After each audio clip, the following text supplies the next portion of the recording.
Tienes palabras de vida eterna. ¿Dónde más iré, Dios? ¿Dónde más iré? Tienes palabras de vida eterna. Arrancamos de vuelta. Ahora sí, Romanos capítulo 8, versículo 14 al 16, dice así la palabra del Señor. Porque todos los que son guiados por el Espíritu de Dios, estos son hijos de Dios. Pues no habéis recibido el espíritu de esclavitud para estar otra vez en temor, sino que habéis recibido el espíritu de adopción por el cual clamamos, Abba Padre. El Espíritu mismo da testimonio a nuestro espíritu de que somos hijos de Dios. Oremos una vez más y luego vamos a ir a la predicación. Dios, te damos gracias por la bendición que tenemos en esta noche de poder estar aquí junto a nuestros hermanos para alabar y bendecir tu nombre, para reunidos en tu nombre glorificarte y exaltarte. Ruego ahora tu auxilio, tu ayuda en esta exposición bíblica, que me des gracia, que me des poder para poder expresar con claridad, con fidelidad, con sencillez esta palabra del día de hoy y que le des entendimiento a mis hermanos para que puedan comprender con claridad las verdades que vamos a ver. Te ruego tu gracia en todo este momento. Pido todo esto en el nombre de Cristo Jesús. Amén. Bueno, vamos a comenzar el día de hoy. Esta noche, ya más que día ya. Agradecidos al Señor, ¿no? Nos ha agarrado un poquito la lluvia, pero gracias a Dios que se ha podido llegar. Una de las charlas que se da en casa, una vez por semana o cada 2 semanas, es una charla, un ida y vuelta que tenemos con mi esposa, con nuestra hija. Generalmente a veces vamos con Claudia, con mi esposa, a comprar. Les avisamos a nuestros hijos, chicos, pórtense bien, vamos y venimos. Y cuando llegamos, lo que se da, ¿no? en este cruce es, bueno, llegamos y le decimos, hijos, llegamos. Y lo primero que nos dice Sara cuando llegamos es, ¿qué me trajiste? No está muy interesada ella si los precios, ¿no? de la carne subió o si cómo estaba el tiempo, si pudimos comprar bien, si nos alcanzó. Ella lo que le importa primero es si le trajimos algo, ¿no? Y bueno, la alegría de ella es cuando justamente le respondemos, sí, te trajimos algo. ¡Ah, qué alegría que le da!, ¿no? Después sí nos pregunta, ¿no? ¿Cómo estábamos? Y una vez que ella se quedó tranquila que le trajimos algo, ahí entonces dice, ¿y cómo están, papá? Bueno, quisiéramos a veces que fuera primero nos preguntara eso, pero bueno, ella se enfoca a eso. Ahora, no es que se pone contento porque lo que le trajimos sea algo muy costoso, sino por el hecho de que le hayamos dado una sorpresa con algo y por el hecho de que justamente lo que trajimos es algo que a ella le gusta. Eso a ella le encanta. Ahora, asimismo también hay algo que confesarles, ¿no? El hecho de que no solo que ella se pone contenta por el hecho de que le podamos traer algo, de que nos acordamos y le trajimos algo, sino que también nosotros con nuestra esposa también nos ponemos contentos por ver su cara de felicidad con eso que ella recibe. De hecho, generalmente mientras estamos ahí ya en el supermercado, llegando al final, ¿no? En el cajero, donde ahí te ponen todas las golosinas, ¿no? Para los chicos, ya estamos pensando, bueno, ¿qué le compramos? Bueno, le llevamos esto, bueno, siempre buscamos un 2 por 1, porque si le llevamos a uno le tenemos que llevar al otro, si no, se va a armar. Entonces, le llevamos para los dos, y ya estamos pensando, ¿no? Ya sabemos que, bueno, vamos a llevarle esto, pues seguro que ellos van a estar contentos. Nos agrada tanto a ellos como a nosotros poder darle algo, llevarle algo. Bien, el pasaje de hoy justamente presenta algunos aspectos que se pueden relacionar con esta situación. Se nos cuenta acerca de un beneficio, sobre un beneficio adicional a todo lo que ya se han presentado. Todo lo que se contó hasta ahora es hermoso, pero hay más. Si vos estás siguiendo toda esta serie, estás viendo que estamos conociendo cosas preciosas, regalos preciosos que Dios nos ha dado en esta salvación que nos ha dado. Hemos visto de la justificación por sola fe. Hemos visto acerca de la obra de Dios en nuestra santificación, el habernos dado vida, el habernos librado de la esclavitud. Un montón de cosas preciosas, pero también hoy vamos a ver algo más que es precioso. Y que nos emociona como si fuera un regalo inesperado, pero que también sabemos, y vamos a ver también durante el desarrollo de hoy, que Dios se agrada en darlo. Que Él también se pone contento por esta bendición, por esto que Él nos da. Y además de entender que es una bendición y el gozo que nos da entender lo que vamos a ver hoy que el Señor nos ha dado, que Él ha hecho con nosotros, además esto que Él nos dio actúa como otro fundamento más respecto a la seguridad de salvación que tenemos en Cristo. ¿Qué es esto que Él nos ha dado? ¿Qué es lo que vemos en este texto que Él nos ha dado? Bueno, el haber recibido por gracia de Dios la adopción como hijos de Dios. Que Él nos haya adoptado como hijos de Dios. El apóstol viene avanzando en enseñar acerca de diversos aspectos de la nueva vida en el Espíritu que el creyente ha recibido. De esto estamos viendo en toda esta sección más amplia. Y entre ellos se encuentra un asunto en esta obra y en lo que el Espíritu Santo hace en nosotros. Se encuentra un asunto que ha generado controversia dentro del ámbito cristiano en muchos momentos de la historia. Hoy incluso genera controversia, que es acerca de la certeza firme o la seguridad que tenemos respecto a la salvación que Dios nos ha dado. Este asunto, Pablo lo viene abordando ya desde hace varios capítulos atrás, de diferentes maneras, y lo va a seguir tratando en lo que viene después. Pero aquí en esta sección lo va a hacer desde una perspectiva que es hermosa y tremenda a la vez, ¿no? Es la obra del Espíritu en cuanto a nuestra relación filial con Dios. Básicamente va a tratar sobre esto. Es como que Él les estaría diciendo a los creyentes en Roma cuando escribe esto. Todavía quizá pueda haber alguno que tenga dudas en cuanto a si la obra de salvación que predico en el Evangelio de Cristo es segura. Bueno, se los voy a volver a demostrar. Y lo voy a hacer, en este caso, de una manera que seguro les va a impactar el corazón. Te animo entonces a seguirme en el día de hoy, porque estoy seguro de que también te va a impactar a tu vida de una manera preciosa. Estoy seguro de eso. Un comentarista remarca en cuanto a esta sección que este es uno de los pasajes de mayor riqueza y belleza en todas las Escrituras. Así que espero que sea de mucha edificación para tu vida. Ese es mi deseo. Es mi mayor anhelo cuando escribí este sermón del día de hoy. El tema del sermón es el siguiente. El Espíritu Santo brinda al creyente seguridad en cuanto a su salvación. El Espíritu Santo brinda al creyente seguridad en cuanto a su salvación. ¿Cómo lo hace? Bueno, el pasaje presenta 3 maneras en las que el Espíritu da esta seguridad al creyente.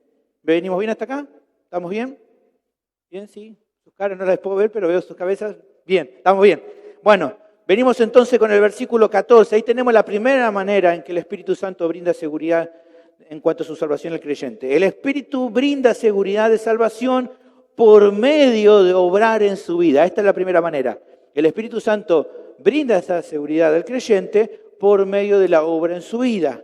El pasaje arranca conectándose a lo que se vio anteriormente. Leemos juntos nuevamente versículo 14. Dice: porque todos los que son guiados por el Espíritu de Dios, estos son hijos de Dios. En la mención de la primera palabra de este versículo, es que encontramos justamente esta conexión. ¿Cuál es la primera palabra que aparece? Porque. Esta palabra porque a veces se utiliza justamente como una razón de lo anterior. A veces se utiliza, se dijo algo y ahora lo que se hace el motivo. Esto que se dijo es porque, y entonces se explica lo siguiente. Entonces ahí está la conexión con lo anterior. ¿Y qué fue lo que se vio antes? Bueno, si vos escuchaste el sermón anterior, lo que vimos es que el creyente, como ahora vive en el Espíritu, tiene una responsabilidad nueva en cuanto a su relación con el pecado. Eso lo vimos en capítulo 8, versículo 12 y versículo 13. Y vimos que esa responsabilidad que tiene constaba de 2 aspectos. El primero era que el cristiano ya no debe andar de acuerdo con los deseos de la carne. Capítulo 8, versículo 12 y parte del versículo 13 decía: así que hermanos, deudores somos, no a la carne, para que vivamos conforme a la carne, porque si vivís conforme a la carne, moriréis. El cristiano no debe concederle ninguno de los deseos que su carne le pida, sino alejarse de ellos. ¿Por qué? Porque como vimos en el versículo 13 al comienzo, eso solo le va a producir ruina espiritual a su vida. El segundo aspecto de la responsabilidad del creyente en cuanto a su relación con el pecado es que progresivamente debe hacerlo morir, debe mortificarlo. Versículo 13 al final dice: mas si por el Espíritu hacéis morir las obras de la carne, viviréis. El cristiano debe hacer morir las obras pecaminosas que eran parte de su vida cuando estaba lejos de Dios. Debe hacer morir, debe mortificar esos pecados, esas prácticas y reemplazarlas por obras que sean justas, santas y piadosas. Esa es la voluntad de Dios para su vida. Ahora, es de ahí, pensando en esto, es que ahora parte el pasaje de hoy y que tal vez podría leerse así como te lo puse. Mira, ¿por qué el cristiano debe cumplir con esta responsabilidad de no andar de acuerdo con los deseos de la carne y de mortificar el pecado? Bueno, porque, como dice aquí nuestro versículo, la realidad es que todos los que son guiados por el Espíritu Santo son hijos de Dios. Y eso es lo que se puede esperar de ellos. Eso es lo que se espera de ellos. O sea, el concepto que estamos viendo ya fue en un sentido mencionado antes, en varios momentos. El creyente debe actuar de una manera que a Dios le agrada. ¿Por qué? Porque ahora puede hacerlo y porque ahora quiere hacerlo. Eso lo estuvimos viendo ya. Ahora, lo que surge en esta sección es otro concepto que es profundo y hermoso. O sea, pensá esto, por un minuto esto. No solo que debe hacerlo porque, como vimos recién, porque si no lo hace, como decía en la anterior sección, le espera la ruina espiritual. No solo debe hacerlo por eso. No solo que debe agradar a Dios y como tiene que agradar a Dios, entonces cumplir con esta responsabilidad de no vivir de acuerdo a los deseos de la carne y de mortificar el pecado, porque ha sido liberado de la esclavitud del pecado y de la ley, como vimos en capítulo 6, versículos 17 y 18, que dice, pero gracias a Dios que aunque eran esclavos del pecado, habéis obedecido de corazón aquella forma de doctrina a la cual fuisteis entregados y libertados del pecado viniste a ser siervos de la justicia.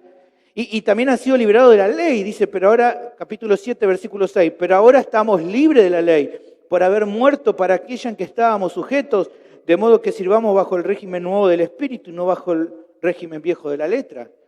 No solo que también tiene esta responsabilidad porque el Espíritu mora en su vida y le da vida espiritual como para hacerlo. Eso lo vimos hace poquito en capítulo 8, versículo 9. Mas vosotros no vivís según la carne, sino según el Espíritu. Si es que el Espíritu de Dios mora en vosotros. Si alguno no tiene el Espíritu de Cristo, no es de Él. Lo que está diciendo entonces, no solo que el creyente tiene que vivir de esta manera, cumpliendo esta responsabilidad, porque si no lo hace, le puede venir la ruina espiritual, porque ahora ha sido liberado de la esclavitud del pecado y de la esclavitud de la ley. No solamente debe hacerlo porque él ahora, el Espíritu Santo mora en él y le da la vida espiritual que necesita para hacerlo, sino además aquí hay una realidad y es otra razón importantísima de por qué debe cumplir ese deber. ¿Por qué? Porque ahora es un hijo de Dios. Porque ahora sos un hijo de Dios. Entre todas las razones por las cuales tenés que vivir de una manera que agrade a Dios, es porque vos ahora sos un hijo de Él. Esa es la razón que está dando el pasaje. Una razón importantísima y adicional entre todas las que se dieron. Ahora, ¿cómo tenés certeza de que sos hijo de Dios? Porque dice aquí el pasaje, todos los que son guiados por el Espíritu están en esta misma situación. ¿Y quiénes son todos los que son guiados por el Espíritu Santo? Bueno, absolutamente todos los creyentes genuinos, todos ellos. ¿Por qué? Porque a todos los que Dios ha salvado les ha dado el Espíritu Santo por igual. Todos los creyentes tienen el Espíritu Santo morando en ellos. Dice en capítulo 8, versículo 2 al 4, porque la ley del Espíritu de vida en Cristo me ha librado de la ley del pecado y de la muerte. Porque lo que era imposible para la ley, por cuanto era débil por la carne, Dios enviando a su Hijo en semejanza de carne de pecado, y a causa del pecado, condenó al pecado en la carne, para que la justicia de la ley se cumpliese en nosotros. ¿Quién está hablando Pablo ahí? ¿De los romanos? ¿De él? ¿De los demás apóstoles? De todos los creyentes.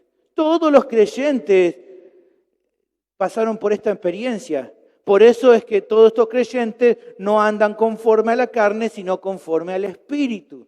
Todos los creyentes entonces tienen esta misma situación. Y por la duda tenemos también 1 Corintios 12:13 para confirmar esto. Dice, porque por un solo Espíritu fuimos todos bautizados en un cuerpo, sean judíos o griegos, sean esclavos o libres, a todos se nos dio a beber de un mismo Espíritu. Todos han recibido el Espíritu Santo. Ahora, pensando en esto, ¿no? Volviendo a nuestro texto, ¿no? Esto de que todos los creyentes genuinos, dice nuestro texto, que son hijos de Dios, ¿no? Aquí encontramos entonces una doctrina bíblica que es muy importante y que los teólogos llaman la adopción. La adopción. Ahora, ¿qué es esto de la adopción? Bueno, el teólogo Wayne Grudem la define así. Mirá, la adopción es una acción de Dios mediante la cual Él nos hace miembros de su familia. Eso es adopción. Ahora, de acuerdo a lo que vemos en esta definición, evidentemente es una obra diferente a la regeneración y a la justificación. Es otra obra diferente. Grudem lo explica de esta manera. Mirá, la regeneración tiene que ver con nuestra vida interior. La justificación tiene que ver con nuestra posición delante de la ley de Dios. Pero la adopción tiene que ver con nuestra relación con Dios como nuestro Padre. Y en la adopción recibimos muchas de las grandes bendiciones que conoceremos por toda la eternidad. Cuando empezamos a darnos cuenta de la excelencia de estas bendiciones y cuando apreciamos que Dios no tiene ninguna obligación de dárnoslas, entonces seremos capaces de exclamar como el apóstol Juan: fíjense qué gran amor nos ha dado el Padre, que se nos llame hijos de Dios. Primera de Juan capítulo 3, versículo 1. Ahora, al meditar en esto, surge entonces una relación muy clara entre el hecho de ser hijo de Dios y de la obra del Espíritu. O sea, no todos pueden llamarse hijos de Dios, sino solamente quienes, los que son guiados por el Espíritu de Dios. No puede ocurrir una cosa sin la otra. O sea que si hay una es porque está la otra presente. Ahora, de acuerdo a todo esto, que se encuentra entonces la primera manera en que el Espíritu Santo brinda confianza al creyente en cuanto a su salvación. ¿Cuál es? Porque si esa persona está siendo guiada por el Espíritu Santo, entonces esa persona es un hijo de Dios y por lo tanto ha sido redimido de todos sus pecados. Todos los pecados han sido perdonados, porque si no, no podría ser adoptado como parte de la familia de Dios. Todo ha recibido el perdón por todo. Ahora, la pregunta es, ¿cuándo el creyente es adoptado? Si dijimos que no es lo mismo que la regeneración y la justificación, ¿en qué momento el creyente es adoptado? Bueno, la palabra de Dios asegura que es justamente en el momento de nuestra conversión. Es cuando crees en Cristo como Señor y Salvador de tu vida que recibí justamente el derecho legal de ser hecho hijo de Dios, o sea, el ser parte de su familia. El apóstol Juan, en Juan capítulo 1, versículo 12, lo dice con seguridad. Mas a todos los que le recibieron, a los que creen en su nombre, les dio la potestad, el derecho legal de ser hechos hijos de Dios. Ahora, lo que también es importante de revisar en todo esto es que en esta realidad de que el creyente es un hijo de Dios y que eso claramente se relaciona con el obrar del Espíritu en su vida, es que justamente esto es lo que lo lleva a confirmar esa adopción o filiación, o sea, el hecho de saberse hijo. Es la obra del Espíritu que lo lleva a esa confirmación. Quiere decir que el Espíritu guía al creyente y ese andar, esa guía, le permite a él, al creyente, entender lo que ahora es. ¿Y cómo se le hace al creyente evidente esto? Creo que principalmente hay dos formas. Por un lado, las obras del Espíritu, a la cual una le llamamos iluminación y a otra le llamamos santificación. La primera de ellas, la obra de iluminación, tiene que ver con el entendimiento claro que los creyentes reciben para comprender correctamente las verdades de la Escritura. Es que antes, cuando vos estabas lejos de Dios, leías la Biblia, leías y no entendías mucho, te aburría, tal vez comprendías algún concepto, pero fue hasta que Dios vino a tu vida y te salvó, que ahora entendés correctamente. Y no solo que entendés correctamente, sino que, como vimos anteriormente, el creyente genuino se deleita en la ley de Dios. Hay un deleite en escudriñar la Escritura, hay un alimento, hay una confrontación a tu alma, hay un llamado al arrepentimiento, hay un llamado y un ánimo cuando estás desanimado, hay consuelo cuando estás afligido, hay alimento para tu alma a diario, pero eso ocurre desde el momento que Dios te salvó, por medio del entendimiento que vas recibiendo y que el Espíritu Santo hace en tu vida. Y en esto hay que hacer una diferencia. El incrédulo puede tal vez entender ciertos conceptos acerca de la Biblia, pero la diferencia es que solo un creyente genuino puede recibir el entendimiento suficiente para luego creer en esas verdades y ponerlas por obra. No es lo mismo. El apóstol en 1 Corintios 2, 12 y 14 hace esta diferencia y dice, y nosotros no hemos recibido el espíritu del mundo, sino el espíritu que proviene de Dios. ¿Para qué? Para que sepamos lo que Dios nos ha concedido. Solo cuando el Espíritu Santo está en nosotros es que entonces podemos entender lo que se nos ha concedido. Dice, lo cual también hablamos, no con palabras enseñadas por sabiduría humana, sino con las que enseña el Espíritu, acomodando lo espiritual a lo espiritual. Solamente puedo enseñar a partir de lo que el Espíritu Santo ha obrado, dándonos entendimiento para comprender. Pero fíjate cuál es la condición del hombre natural, el incrédulo. Dice, pero el hombre natural no percibe las cosas que son del Espíritu de Dios. ¿Por qué? Porque para él son locura y no las puede entender porque solo se pueden discernir espiritualmente. ¿Ves la diferencia?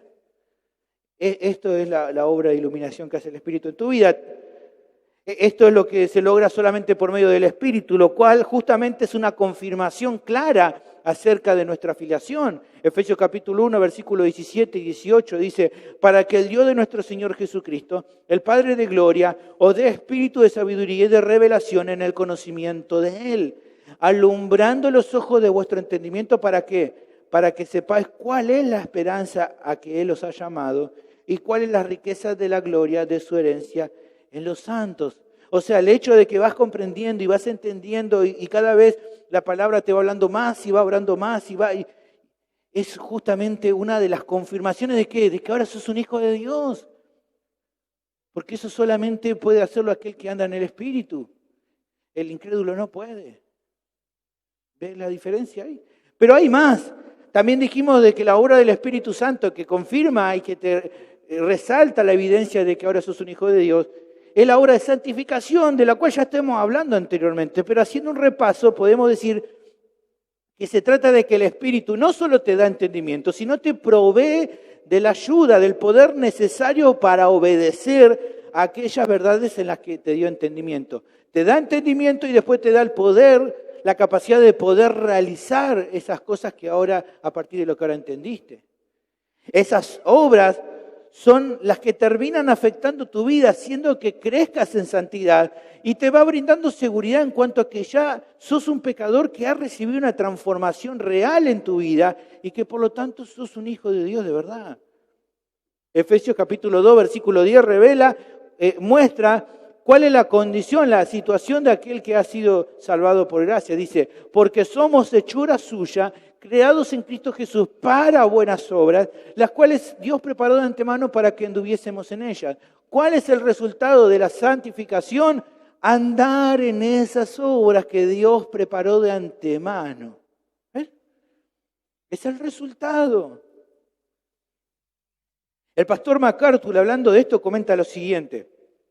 El humilde hijo de Dios sabe que no puede agradar a su Señor en sus propias fuerzas, pero también sabe que cuando se esfuerza con sinceridad en la obra del Señor, de conformidad con los mandatos y principios de las Escrituras, el Espíritu Santo bendecirá esa obra de manera que van mucho más allá de lo que podrían producir jamás las capacidades individuales del creyente.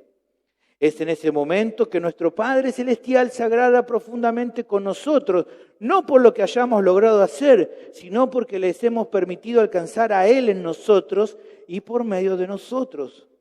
No es nuestro trabajo en sí mismo, sino nuestro espíritu de obediencia a Él y total dependencia de Él a medida que hacemos su obra, la que trae gozo al corazón de nuestro Padre Celestial.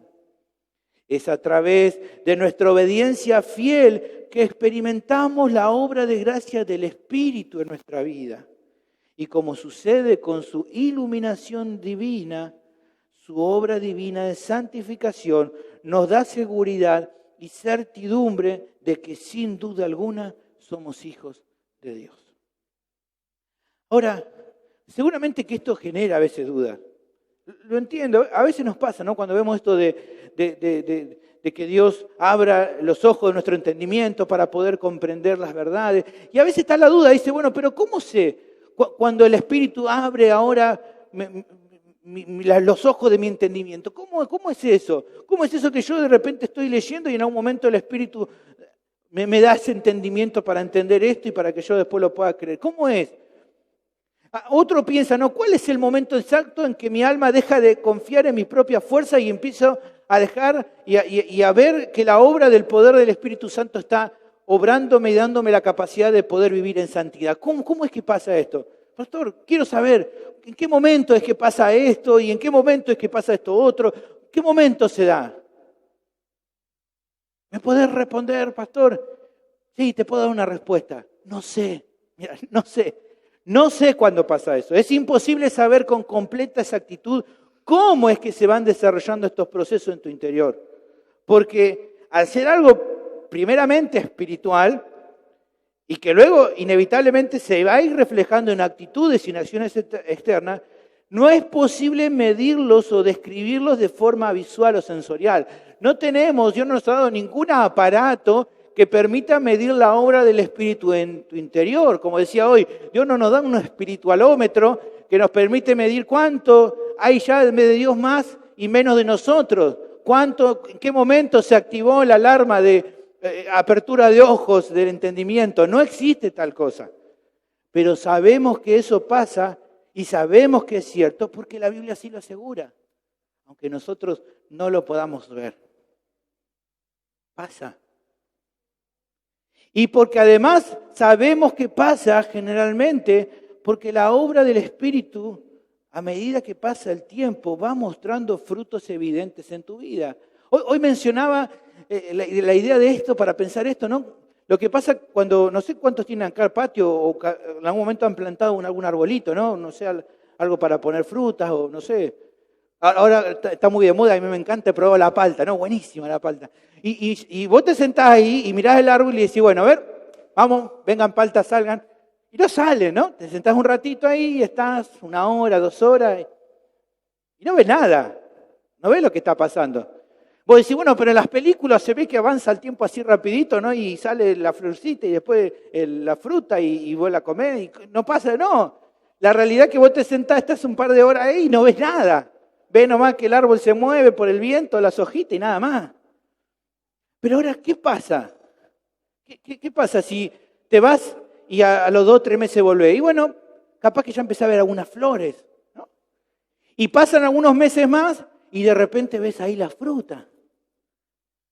¿Qué quiero decir con esto?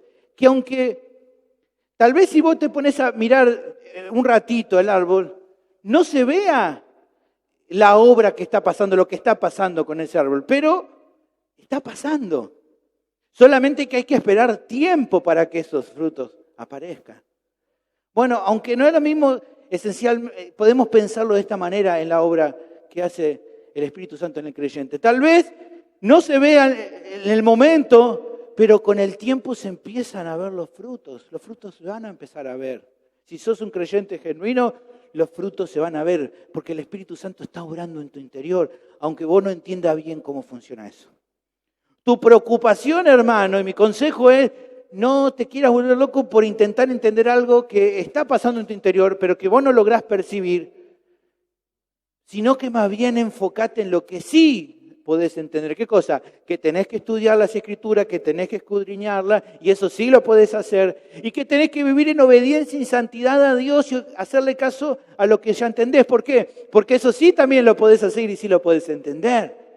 En eso enfocate y lo que a Dios le corresponda que sea lo que Él haga y lo que es tu responsabilidad, ocúpate de eso.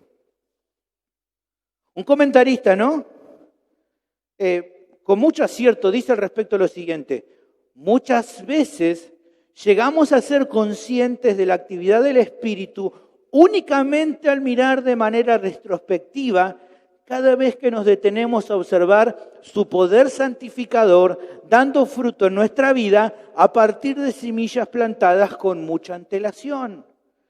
También contamos con la bienaventurada certeza de que, a pesar de no estar conscientemente al tanto de la obra del Espíritu en nosotros todo el tiempo, de todas maneras, Él está llevando a cabo su obra divina en nosotros en todo momento. Él no solamente infunde y sustenta nuestra vida espiritual, Él es nuestra vida espiritual. Ahora, esto es un asunto que tenés que considerar muchas veces, especialmente cuando por tu necedad o tu orgullo lamentablemente volvés a pecar. Porque muchas veces en esos momentos te pasa de que empezás a dudar acerca de tu salvación por la culpa que genera el hecho de haber fallado. Hemos visto muchas veces la carne empieza a generar esos deseos pecaminosos y muchas veces vos terminás accediendo a eso y darle lo que la carne te pide. Pero luego cuando viene la culpa por eso en tu interior, la carne te deja solo con la culpa. Y ahí empezás a sentir y decir, Señor, ¿será que yo te conozco? No puede ser que vuelva a pasar esto en mi vida. Bueno, es ahí cuando tenés que reflexionar en esto que estamos viendo. ¿Qué es lo que quiero que reflexiones? Bueno, mira, quiero que se entienda lo que quiero marcarte ahora. No te quedes solo mirando una foto de tu vida, sino mira toda la película completa. O sea, no te quedes simplemente observando por unas horas en cuanto a lo que está pasando, si será que está dando el crecimiento o no. Evalúa todo como viene. Mirá en tu vida si hay esos frutos. Pero no en los últimos días o en el último momento cuando pecaste, sino cómo venías con esta situación. Mirá tu fruto con honestidad y si podés también te aconsejo de que trates este asunto con otros hermanos maduros que te ayuden a pensar y que te digan, bueno, pecaste en esto sí, ¿y qué pasó anteriormente? ¿Cómo venías con esta situación? No, yo venía de bastante tiempo sin volver a recaer en esto y venía buscando de Dios y bueno, en esta situación pasó, bueno, que te ayuden a reflexionar, ¿no? Y te van a ayudar a evaluar con más objetividad lo que pasa en tu vida. Porque finalmente, hermanos, si podés ver ese progreso constante en tu vida, este progreso de crecer, de santificarte, lo que tenés que hacer en este momento, entonces, cuando pecás, además de confesar tu maldad y arrepentirte de eso malo que hiciste, la Biblia habla de eso en 1 Juan capítulo 1, versículo 9, confesar tu pecado, arrepentirte de eso, porque Dios te perdona, es también, aparte de eso, poner tu confianza en saber que tu salvación no depende de que hoy sientas de que está o no está, sino de creer que la seguridad de esa salvación está en que Dios te ha salvado y que nadie te puede soltar de su mano. Que en definitiva ahí es donde está la certeza, en lo que Dios hizo por vos. De que si estás o permaneces en Él, no es gracias a tus esfuerzos, sino a que el Señor te ha salvado y te ha hecho parte de su familia. De que si Él te hizo parte de su familia, no te va a rechazar. Uno dice, pero ¿cómo puede ser cierto eso? Bueno, pensemos por un minuto juntos en cuanto a esta obra de adopción. Pensemos los que son papá acá y tienen hijos. ¿No? Cristian, a ver, cuando Benja a veces te hace rezongar, ¿no? Se manda una macana. Y vos lo disciplinás, ¿no? ¿Y qué haces? ¿Lo disciplinás nomás? ¿Qué haces en ese momento? ¿Le agarrás y también le quitas tu apellido? ¿Le querés decir, bueno, ya no sos más mi hijo? Y Carla me dice, no sé. Estamos pensando esa opción. No lo pensás esa opción. Lo castigás así, lo reprendés. A veces hay vara, hay castigo, pero no deja de ser tu hijo. No le quitas el apellido.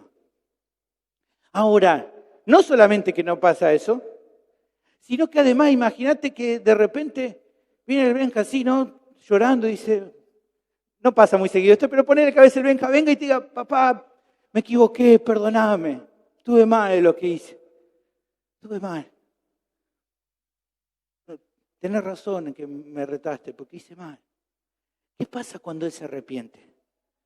¿Qué pasa? Seguramente que tu amor por él te lleva a amarlo y a perdonarlo. Incluso aunque tal vez le mantengas por un tiempo el castigo para que él emprenda la lección.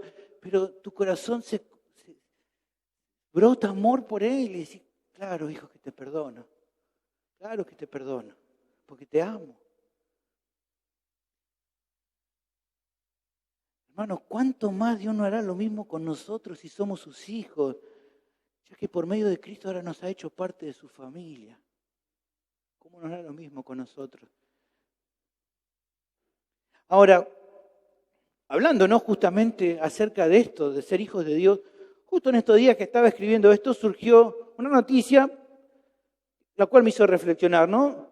En el cual el líder más prominente del catolicismo romano aseguraba que la iglesia tiene que recibir y darle abrigo a las personas que escogieron formar parejas homosexuales.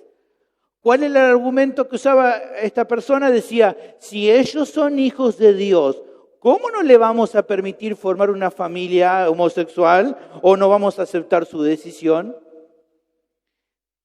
El asunto, me puse a reflexionar en eso, ¿no? El asunto en este tema no es cuestión de si personas del mismo sexo pueden o no armar legalmente una familia. Eso dependerá de cada legislación de su país.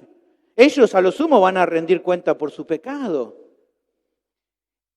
El error gravísimo, entiendo yo de esto, es afirmar que no hay problema de que sigan actuando de esta manera porque hay que considerarlo que ellos también son hijos de Dios. Ahí está el problema. ¿Por qué? Porque a la luz de este texto es claro que solo aquellos que andan de acuerdo a la obra del Espíritu son hijos de Dios. Y que si alguien rechaza abiertamente vivir de acuerdo a las Escrituras, lo que está haciendo es rechazar a Dios mismo. Por lo tanto, esa persona que no quiere vivir y que ha decidido no vivir de acuerdo a las Escrituras y que por lo tanto está rechazando a Dios mismo, no puede considerarse a sí mismo hijo de Dios, por más que cualquier líder religioso con cara de bueno le diga que lo es. No importa que se lo diga, no es hijo de Dios. Porque acá no importa lo que yo diga, es lo que la Escritura me dice. Y mirá, el ejemplo del Señor también, ¿no? ¿Se acuerdan cuando Él traen ante Él a esta mujer que había sido sorprendida en el acto de adulterio y los religiosos, los fariseos, la querían lapidar, la querían apedrear? El Señor la protege de esta turba, pero luego habla con ella, fíjate. Enderezándose Jesús, Juan capítulo 8, versículo 10, enderezándose Jesús y no viendo a nadie sino a la mujer, le dijo, mujer, ¿dónde están los que te acusaban? ¿Ninguno te condenó? Ella dijo, ninguno, Señor. Entonces Jesús le dijo, ni yo te condeno. Bueno, muchas personas leen esto y dicen, ay, viste qué bueno que es Dios que no nos condena que hacemos cosas malas, que está todo bien, porque Él es amor y Él nos acepta. Y un montón de cosas, pero ¿qué dice el final del versículo? Vete y no peques más. Ah, ahí me mataste. ¿No? Y como que quieren tachar. No, eso no lo dijo Jesús, eso seguro que lo dijo Juan, ¿no? Eso lo agregó Juan. La gente quiere buscar excusa, pero evidentemente el Señor tuvo misericordia de esta mujer, pero sabía que esa mujer necesitaba conocer el Evangelio. Y necesitaba abandonar su pecado. Ahora, más allá de esto que recién, esto que menciono, lo mismo, esta misma situación le cabe a toda persona que hoy me oye y que realmente todavía no está en Cristo, que no ha creído en el Evangelio. Porque hay personas que tal vez hoy me están escuchando, que tal vez piensan y dicen, yo no soy como esa mujer adúltera. Yo no vivo de esa manera. Yo no soy moralmente como ella. Bueno, tal vez no seas como ella. Tal vez tu situación no sea como la de la mujer adúltera, pero tal vez tu situación sea como estos fariseos, que creían de que ellos en realidad tenían acceso al cielo como para juzgar a las demás personas, pero estaban en la misma ruina espiritual, en la misma bancarrota espiritual que esta mujer adúltera, necesitando del Evangelio igual que ella. Tal vez vos no estás como la mujer adúltera, teniendo que ser apedreada, pero vos eras el que quería apedrear a otros por sus acciones inmorales, pero vos también sos un religioso que en realidad no conoces a Dios. Porque la realidad es que con los fariseos y con cualquier otra persona que crea que porque es religioso o tiene una religión se va a ir al cielo, la religión no te hace hijo de Dios. Al cielo no van a entrar los religiosos, van a entrar los hijos. Los hijos. Solamente aquellos que creen de corazón en Cristo y se arrepienten de verdad de sus pecados son los que reciben el perdón y la vida eterna y por ende el derecho de ser llamados hijos de Dios. Esas personas van a entrar. No es que está mal, aclaro por lado, no es que está mal seguir una religión en el sentido de seguir a Dios y buscar de Dios. Lo que digo es pensar de que por aferrarte a eso, pienses de que eso es el motivo por el cual vas a entrar en el cielo, es un error. Porque el único camino para llegar al cielo es por medio de Cristo, solamente por medio de Él. Mi pregunta a vos que me estás escuchando hoy, tal vez en el streaming o aquí, ¿cómo estás hoy ante esta verdad? ¿En dónde estás poniendo tu confianza? Si hoy viene el Señor, si hoy te llama a su presencia, si hoy te vas de este mundo, ¿cuál será tu destino? ¿Qué te espera? Bueno, si hoy te estás dando cuenta que todavía estás bajo condenación, hoy es el día propicio para que te vuelvas a Cristo, para que te arrepientas de verdad, porque su promesa es que el que a mí viene, yo no le echo fuera. Mi pregunta es, ¿qué vas a hacer hoy? Vení hoy a Cristo, por favor. La segunda manera que el texto nos muestra en cómo el Espíritu brinda seguridad en cuanto a su salvación al creyente es por medio de darnos acceso a Dios como Padre. Versículo 15 es otra afirmación preciosa. Dice, pues no habéis recibido el espíritu de esclavitud para estar otra vez en temor, sino que habéis recibido el espíritu de adopción por el cual clamamos, Abba Padre. En esta sección se hace justamente un contraste entre lo que no recibimos, como dice al comienzo del versículo, y lo que sí recibimos. ¿Qué es lo que no recibimos? Bueno, lo que no recibimos es un espíritu de esclavitud para estar de nuevo en temor. ¿Qué es lo que sí recibimos? El espíritu de adopción por el cual clamamos, Abba Padre. Ahora, ¿qué significa todo esto? Pienso que para ir entendiendo, es primero necesario reflexionar en lo que no recibimos. Dice que no recibimos el espíritu de esclavitud. El espíritu de esclavitud era tu condición natural ante el pecado cuando estabas lejos de Dios. Esa era tu condición natural. Tu vida era esclava del pecado y de la muerte. Y eso llenaba tu vida de dudas en cuanto a tu futuro. Seguramente que por muchos momentos cuando estabas lejos de Dios, pensar en la muerte te generaba miedo. Tal vez te generaba desazón, desaliento o amargura. O tal vez en querer, una actitud en realidad de que nada te importaba en la vida. Vivías tu vida así sin pensarlo porque querías por medio de eso como aplacar, alivianar ese pensamiento engañándote a vos mismo. Tal vez hacías eso. Los seres humanos han pensado siempre en lo que pasa después, en el más allá. Porque es algo que en su mente en muchas ocasiones lo llena de dudas respecto a lo porvenir. Conozco personas, seguramente voy a conocer algunos que no quieren ir a velatorios, que cuando dan noticias de asesinato o cosas así enseguida cambian el canal. Le da mucho miedo en cuanto a eso. Siempre ha sido así en la historia. Seguramente que si mirás a veces, ¿no?, programas de documentales, ¿no?, hablando de culturas antiguas, vas a ver que hay mucho descubrimiento de arqueología, mucho hablando acerca de las personas pensando en lo que pasaba cuando morían, ¿no? Personas que, por ejemplo, llevaban a la tumba con un montón de cosas, de presentes, de regalos, porque pensaban que de alguna manera con eso, cuando se fueran de este mundo, iban a recibir, ¿no?, como la aceptación para ir a un lugar mejor. ¿Por qué hacían eso? Porque evidentemente había mucho miedo. Ahora, ¿eso cambió en este tiempo? No cambió. Tal vez ya nadie llena en la tumba y pone un montón de cosas de oro, como hacían los egipcios, por ejemplo. Tal vez ya no hay eso, pero la gente sigue pensando en cosas que le ayuden a mitigar esta preocupación. Vos conocés, ¿no?, el pensamiento que existe, a veces dando vuelta como el renacer de vuelta, ¿no? Como el volver a nacer, como que ahora soy Sergio y el día de mañana voy a ser una oruga, ¿no? Un caracolito, qué sé yo, unas cosas raras que inventa la gente. Está también ese cuento, el invento del purgatorio, otro invento humano, que no existe. Pero la gente inventa cosas, inventa ideas o cosas para mitigar ese miedo. Eso está en la vida de los incrédulos. Pero esto no es igual con los creyentes. Los creyentes no tienen este mismo temor, sino que ese temor ha sido reemplazado por esperanza. Primera Tesalonicenses 4:13 dice, tampoco queremos, hermanos, que ignoréis acerca de los que duermen, a los que mueren, para que no os entristezcáis como los otros que no tienen esperanza. El creyente tiene esperanza. El creyente ya no tiene ese mismo miedo que tenía antes de conocer a Dios. ¿Por qué? Porque dice nuestro pasaje de que ellos han recibido el espíritu de adopción por el cual claman, Abba Padre. ¿Y qué quiere decir eso?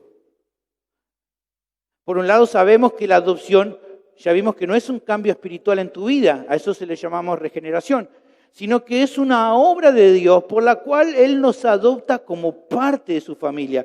No tiene que ver con un cambio espiritual, sino con un cambio relacional, con un cambio de relación. El Padre legalmente nos adopta y a partir de adoptarnos como sus hijos, es el Espíritu Santo el que obra en tu vida, quitando el temor que antes tenía debido a que eras esclavo del pecado y de la muerte, y ahora obra en tu vida para que con confianza entres por medio de la fe ante la presencia de Dios Padre, con confianza, sabiendo que no te va a rechazar. ¿Por qué? Porque ahora sos parte de su familia. Como Hebreos 4:16 lo afirma con claridad. Acerquémonos pues confiadamente al trono de la gracia para alcanzar misericordia y hallar gracia para el oportuno socorro. O como el mismo Señor decía en cómo debían los creyentes orar cuando se dirigían a Dios. En Mateo 6:9 dice, vosotros pues oraréis así, Padre nuestro que estás en los cielos. Es una relación que tenemos como Padre. Por lo tanto, lo que entonces hace el Espíritu como la segunda forma de confirmar la seguridad de tu salvación es darte acceso pleno a Dios, liberando tu vida de esclavitud, del espíritu de esclavitud que te llevaba al miedo tan característico cuando estaba lejos de Dios, para ahora obrar de una manera tal en tu vida que poder relacionarte con Dios como tu Padre Celestial. Eso es lo que el Espíritu ha hecho en tu vida. Hablando acerca de esto, el Señor Jesús, hablando con María Magdalena, hablaba un poco de este concepto. Fíjate, Jesús habla con María Magdalena en Juan 20:17 y Jesús le dice a ella, no me toques, porque aún no he subido a mi Padre, mas ve a mis hermanos, dice, ahí ya tenés un detalle, y dice, y diles, subo a mi Padre y a vuestro Padre, a mi Dios y a vuestro Dios. ¿Por qué el Señor no dijo directamente, diles, subo a nuestro Padre y subo a nuestro Dios, sino que dice, subo a mi Padre y a vuestro Padre? ¿Por qué dice eso? Porque el Señor está marcando acá una realidad que es preciosa a partir de su obra en la cruz. Que lo que Él era eternamente con Dios, esa relación de padre a hijo que Él tuvo por toda la eternidad, es una relación que ahora también comparte con cada uno de los que Él salvó. Él está diciendo, así como desde la eternidad Dios, el Padre, es mi Padre, ahora también por medio de la fe va a ser también vuestro Padre. Es mi Padre, pero ahora también es vuestro Padre. Por eso le dice, ve y dile a mis hermanos. Precioso esto. La idea de que justamente por medio de esta adopción estamos en libertad de clamar a Dios, Abba Padre, es entender con claridad qué tipo de relación tenemos ahora con Dios. Y es interesante pararnos por un momento y pensarnos en esto de por el cual clamamos Abba Padre. Porque Pablo no está queriendo decir ahora que al orar lo que tengamos que hacer es como hacen muchos ahora que uno escucha, ¿no? Que al orar dicen, papá, bueno, mira, papá, yo te pido, y papá, o dicen, pa, mira, yo te pido, vieji, papito querido, quiero pedirte, y medio canchero, ¿no?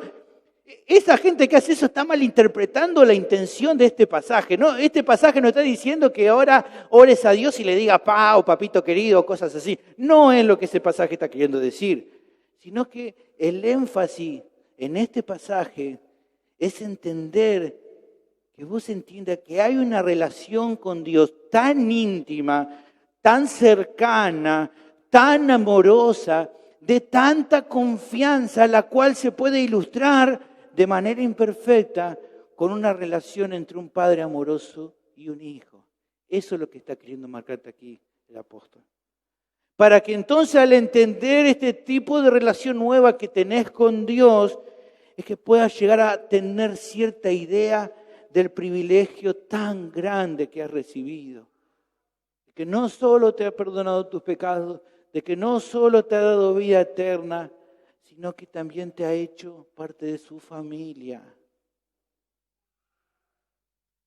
Ahora, es claro que el apóstol no usa la idea aquí, ¿no? Como vemos en este pasaje, la idea de adopción por casualidad. Esta palabra adopción es interesante porque ningún otro autor bíblico usa este término adopción. Evidentemente él usa este término pensando, ¿no? En que, a ver, aunque no está en otros lugares de la Biblia la misma palabra, sino que Pablo solamente la usa, sí tenemos varias veces pasajes en la Biblia donde se nos habla en cuanto a la relación de Dios como Padre. En Jeremías capítulo 31, versículo 9, por ejemplo, dice: irán con lloro, mas con misericordia los haré volver, y los haré andar junto a arroyos de agua, por camino derecho en el cual no tropezarán, porque soy Israel por padre, y Efraín es mi primogénito. ¿Ven que Dios ya mostraba del Antiguo Testamento esta relación con los suyos como un padre? Luego el Señor dejó más claro esto cuando Él vino, al hablar acerca de Dios, y lo mencionaba muchas veces con esta palabra, ¿no? Hablaba de Dios y hablaba del Padre. Por ejemplo, en Juan 5:19 dice: respondió entonces Jesús y le dijo: de cierto os digo, no puede el Hijo hacer nada por sí mismo, sino lo que ve hacer al Padre, porque todo lo que el Padre hace también lo hace el Hijo igualmente. ¿Ve? Él ya presenta con más claridad esto. Ahora, probablemente Pablo haya utilizado este término en sus escritos pensando justamente en esta idea de la adopción como el acto de amor de una familia que decidía aceptar a alguien dentro del seno familiar. Lo que es la adopción, ¿no? Y la Biblia nos da varios ejemplos en cuanto a este tema de la adopción. Un caso es el de la hija de Faraón que adoptó a Moisés. ¿Se acuerdan en Éxodo capítulo 2, versículo 10? Y cuando el niño creció, ella lo trajo a la hija de Faraón, la cual lo prohijó y le puso por nombre Moisés, diciendo: porque de las aguas lo saqué. Otro caso que tenemos es el de Mardoqueo cuando adopta a Esther. Esther capítulo 2, versículo 7 dice: y había criado a Hadasa, es decir, Esther, hija de su tío, porque era huérfana, y la joven era de hermosa figura y de buen parecer. Cuando su padre y su madre murieron, Mardoqueo la adoptó como hija suya. ¿Ven? Ahora, hay otro caso en el Antiguo Testamento sobre una historia que creo que es más preciosa porque ilustra tal vez mejor esto que estamos viendo, que es el relato de cuando David adopta a Mefiboset, hijo de Jonatán, como parte de su familia. Segunda de Samuel capítulo 9, versículo 11 dice: y respondió Siba al rey: conforme a todo lo que ha mandado mi señor el rey a su siervo, así lo hará tu siervo. Mefiboset, dijo el rey, comerá a mi mesa como uno de los hijos del rey. David muestra mucha gracia y amor, ¿no? Al tomar la iniciativa de buscarlo y de llamarlo al palacio a Mefiboset, siendo justamente Mefiboset nieto de un hombre que lo había querido matar en varias ocasiones, como fue Saúl, que lo traicionó a David. David nunca le había hecho nada malo y él lo quiso matar varias veces. Aún así, trae a su nieto y lo adopta. Es tremendo esto, ¿no? Y se expresa con más claridad esta bondad de David en adoptar a Mefiboset, justamente porque Mefiboset era lisiado de sus piernas. O sea, no había nada de valor en que él pudiera dar motivos a David para adoptarlo. Pensamos, no sé, en La hija de Faraón que lo adopta a Moisés porque dice que lo ve muy bonito. Pensamos en Mardoqueo que la adopta a Esther y era muy preciosa, pero Mefiboset no tenía nada de lindo, nada que le podía aportarle valor a David. Y así todo David tiene esa bondad para adoptarlo como su hijo. La única motivación de David fue la misericordia, no hubo otra. Este relato, creo yo, que ilustra de forma imperfecta, pero que nos ilustra justamente la adopción espiritual por la cual Dios en su gracia y amor, desde su propia iniciativa, busca a personas indignas como nosotros y las convierte en hijos suyos.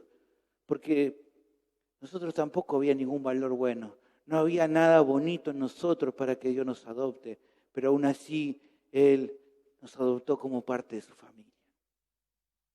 ¿Qué lo motivó a Él?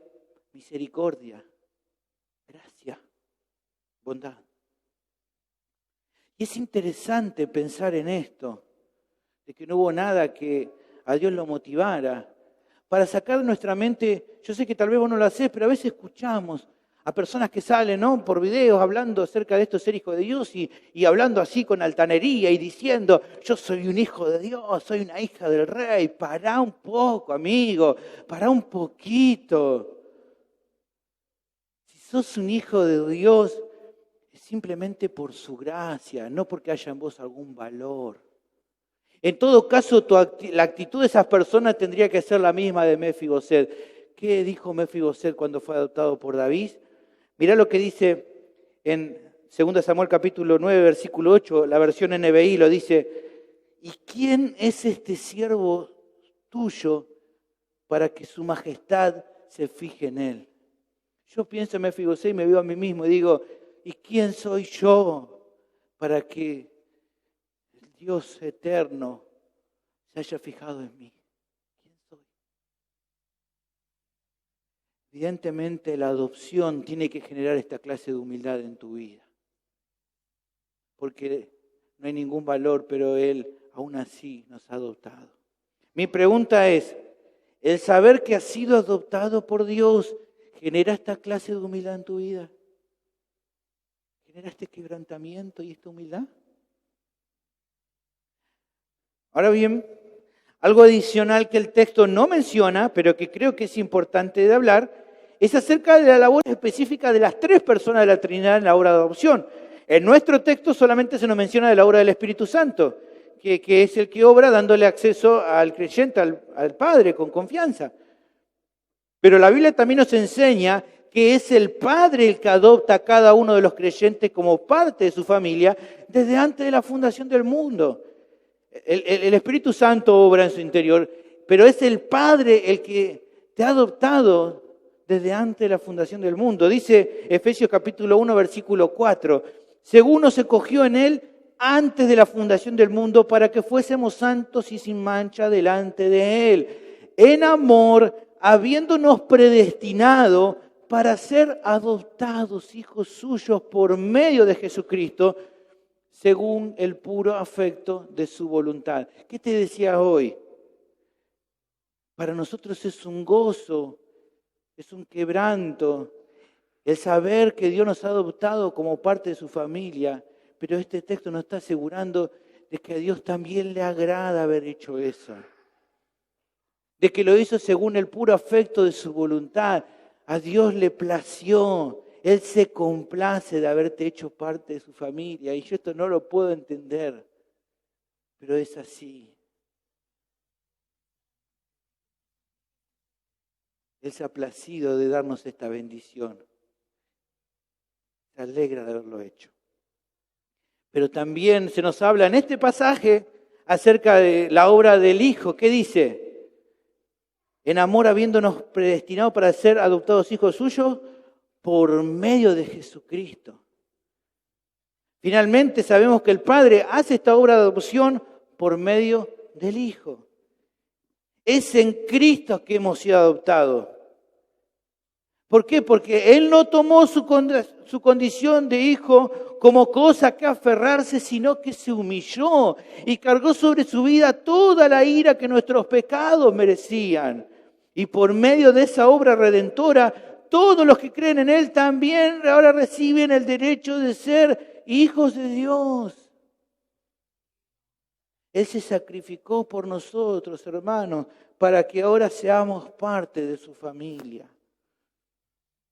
Mira, hablando acerca de esto, un comentarista dice lo siguiente: en Getsemaní, cuando el Hijo derramó su corazón ante el Padre y suplicó que la copa de la ira divina fuera apartada de Él, se dirigió a Él como Abba, Marcos 14:36, y decía a Jesús: Abba Padre, todas las cosas son posibles para ti. Aparta de mí esta copa, mas no lo que yo quiero, sino lo que tú. Luego el comentarista dice: cuanto menos resulta sorprendente pensar que a nosotros, que una vez estuvimos alejados de Dios por culpa de nuestro pecado, como menciona Efesios 4:18, se nos ha dado el privilegio de clamar al Padre como lo hizo su Hijo amado. Y finalmente este comentarista concluye con esto: mirá, la gloria de este pensamiento solo se ve superada por la realidad de que su grito de Abba fue ignorado para que el nuestro fuera oído. Ahora, hermanos, esta verdad debe llenar tu vida de confianza. Porque es claro de que aunque ya es una realidad en tu vida de que sos hijo de Dios, cuando pecas esta certeza por momentos se desvanece y a veces ese temor que estaba antes, tan común antes cuando estaba lejos de Dios, a veces quiere regresar. Ahora, cuando ese temor quiere regresar, el error sería buscar cómo ponerte las pilas para remediar esto, sino que lo que necesitas es mirar a Cristo en arrepentimiento y fe, recordando que sos aceptado no en base a tus obras, sino porque en Cristo has sido adoptado como hijo, es por la obra de Cristo. Pero también, por otro lado, saber que Dios, de acuerdo a su gracia inmensa, no solo te ha perdonado tus pecados y te ha librado de la condenación, sino que también el hecho de que te haya declarado parte de su familia debe llenar tu alma de gozo, hermano, de gozo. Debe llenar tu alma de un deseo de querer agradarle en todo, como un hijo que ama a su padre, a un padre que es amoroso con él. Debe de haber un deseo de agradarle a todo, en todas las cosas. Pero también pensar en esto tiene que llenar tu corazón de una profunda, muy, muy profunda gratitud hacia Dios. Tal gratitud que genere en tu corazón cada día cantar esa canción preciosa que a veces cantamos y que decimos: tu enemigo fui, pero hoy me siento a tu mesa. Gracias, Señor. Mi pregunta ¿es así en tu vida? ¿Hay este tipo de gratitud? ¿Hay este tipo de gozo? ¿Hay este deseo de agradarle en todo? La última de las formas en cómo el Espíritu Santo brinda seguridad de salvación a cada creyente es por medio de testificarle acerca de su filiación, de su adopción como hijo. El pasaje concluye hablando un poco más acerca de la obra del Espíritu, ¿no?, en la vida del creyente. Dice versículo 16, lee conmigo: el Espíritu mismo da testimonio a nuestro espíritu de que somos hijos de Dios. Esta es la tercera manera en la cual el Espíritu da certeza al creyente en cuanto a su salvación. ¿Qué hace? El Espíritu le testifica acerca de su filiación, o sea, de que es hijo de Dios. Ahora, ¿qué significa esto de que el Espíritu le testifica a tu espíritu de que sos hijo de Dios? Bueno, algunas personas han malinterpretado esta parte, ¿no? Diciendo de que esto de que el Espíritu te da testimonio a tu espíritu es como que es una vocecita interior ahí, que está ahí. Y es esa vocecita la que te habla y te dice: quédate tranquilo. Habla despacito así, ¿viste? Quédate tranquilo. Vos sos hijo de Dios, quédate tranquilo. ¿No? Como una vocecita que te dice: quédate tranquilo, no pasa nada, vos sos hijo de Dios. Bueno, aunque eso pueda sonar lindo, no es esta la manera en la cual el Espíritu testifica a tu alma de tu filiación. A ver, si esto fuera cierto, Algunos creyentes podrían tal vez preocuparse muchísimo, porque imagínate, algunos creyentes van a decir, mirá, yo veo cambios en mi vida, pero nunca escuché ninguna vocecita. ¿Y qué hago? Hermano, porque estaba contento porque veo que Dios está cambiando mi vida, pero nunca escuché esta vocecita. Pastor, quiero escuchar esa vocecita. No funciona así. Dios sería muy injusto, ¿no? Si daría una vocecita alguna y a otros creyentes no le da esa vocecita. No es lo que este pasaje está queriendo hablar. Ahora, ¿cómo hay que interpretar esto que dice acá? Bueno, pensemos en todo lo que vemos hasta acá y creo que así vamos a poder interpretar correctamente. ¿Qué vimos hasta acá? Vimos que el Espíritu obra en tu vida para que puedas entender cuál es la voluntad de Dios revelada en la Escritura. Dijimos que eso es iluminación. Luego vimos que Él te capacita, te empodera para que puedas obedecer su palabra. Eso vimos que es santificación. Vimos también que el Espíritu Santo obra en tu vida dándote acceso al Padre con confianza, liberando del temor y poniendo ahora ese espíritu de adopción para que puedas clamar a Abba Padre. Ahora, pensando en todo esto, ¿cuál es el testimonio que el Espíritu le da a tu espíritu de que sos hijo de Dios? Bueno, justamente que te caiga la ficha acerca de esto.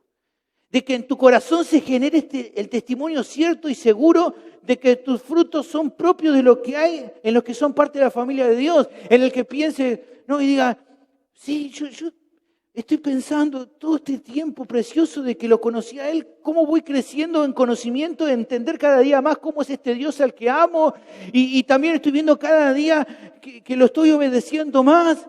Y veo cómo cada día voy creciendo en santidad, dejando el pasado atrás, ya no volviendo a las cosas del mundo que antes hacía. Y estoy viendo que a veces cuando fallo puedo pedirle perdón y me arrepiento y empiezo a experimentar el perdón y sigo creciendo. Y empiezo a darme cuenta de que ahora puedo hablar con Él como un padre, contándole lo que me pasa, siendo sincero y honesto. Y entonces eso quiere decir que soy un hijo de Dios, porque esto es lo que son los hijos de Dios. Porque en definitiva, si ladra y mueve la cola, es perro. Y en definitiva, si ahora le buscás y vivís en santidad y creces cada día y cada día le amás más, es porque sos un hijo de Dios. El Espíritu Santo te cae la ficha de lo que sos realmente para la gloria de Dios. El pastor MacArthur lo explica de una forma muy clara. Dice lo siguiente: cuando los creyentes se ven constreñidos por el amor de Dios, cuando sienten un odio profundo por el pecado, cuando rechazan el mundo y anhelan el regreso de Cristo, cuando aman a otros cristianos, experimentan respuestas a sus oraciones, disciernen la verdad del error, ambicionan ser semejantes a Cristo si se mueven en esa dirección, la obra del Espíritu se hace evidente y esos creyentes tienen testimonio certero de que en verdad son hijos de Dios. Eso es el testimonio que da el Espíritu Santo a tu vida. Es entonces por medio del Espíritu que Dios obra dando seguridad a tu vida en cuanto a tu salvación. Esa es justamente una de las funciones de los ministerios del Espíritu en tu vida. Como vimos, lo hace por medio de testificarle a tu vida acerca de tu adopción. Hay momentos en los cuales, evidentemente, por la lucha con el mundo, con vos mismo, en que pones en duda si en verdad sos salvo. Bueno, en esas situaciones cuando podés apelar al Espíritu para resolver esa situación en tu corazón, porque justamente esa seguridad y certidumbre es uno de sus ministerios más hermosos a tu favor. Ahora, hace un rato mencionaba que la obra del Espíritu Santo debe generar gratitud, alabanza hacia el Señor al entender todo lo que Él nos ha dado, pero también debe darte esperanza en cuanto al futuro. Porque como vamos a ver la semana próxima, te animo a que no te la pierdas, esta adopción que ya hemos recibido todavía le falta una consumación final. Cuando al final de los tiempos recibas tu herencia en gloria. Hay mucho más en cuanto a hablar de esta adopción, lo vamos a ver la semana que viene. Pero tiene que generar esperanza en cuanto al futuro. Asimismo, es necesario que recuerdes que la adopción no es solo una verdad que sirve para afirmar la certeza de tu salvación, sino que también te da la confianza de saber de que en su gracia y en su bondad, como Él ahora es tu Padre, poder recurrir a Él en todas las circunstancias de tu vida, sabiendo de que Él va a responder cuando vos le clamás y le pedís de acuerdo a su voluntad. Él va a responder. Tenés acceso para pedir con fe, para pedir confiando, sabiendo de que Él va a responder nuestras oraciones, que quizá te va a decir que sí, que quizá te va a decir que no, que quizá te va a decir esperar, pero que te va a responder y por eso podés recurrir a Él todos los días de tu vida. Sabiendo qué cosa, que como un padre amoroso que se preocupa por los suyos, Él conoce todas tus necesidades, por eso podés clamar a Él. Como dice Jesús en Mateo capítulo 7, versículo 11. Pues si vosotros siendo malos saben dar buenas dádivas a sus hijos, ¿cuánto más vuestro Padre que está en el cielo dará buenas cosas a los que le pidan? Pero no solo esto, incluso reflexionar en que somos parte de su familia. En estos tiempos difíciles, en estos tiempos complicados, debería llenar nuestro corazón esta reflexión para librarnos del afán y la ansiedad que el mundo tiene y que los creyentes no deben andar en ese afán. ¿Por qué? Porque ellos entienden y saben de que Dios conoce todo lo que pasa con ellos y que sabe todas las necesidades que tenemos y que por eso no hay que afanarse. De que el mundo puede estar así, pero que el creyente es diferente. Porque el Señor nos decía en Lucas 12:30, vuestro Padre sabe que tiene necesidad de estas cosas. Entonces, ¿por qué se afana? Mi pregunta es, ¿estás repasando a diario estas verdades? Que todo lo que hoy todo lo que hoy vimos te fortalezca, hermanos, para seguir adelante en todo tiempo, sabiendo que Dios te ha adoptado justamente como parte de su familia. Oremos. Dios, te damos gracias por todo esto que pudimos ver en el día de hoy. Gracias por todas las bendiciones que nos das. Gracias por habernos adoptado como parte de tu familia, que esto llene nuestro corazón de gozo, de gratitud, de alabanza hacia vos, que pueda librarnos del afán, de la ansiedad y que en cada momento vos puedas seguir obrando y tratando con nuestro corazón. Ruego todo esto en el nombre de Cristo Jesús. Amén. Te pido finalmente que bendigas este tiempo de alabanzas, que lo podamos hacer de corazón ante tu presencia.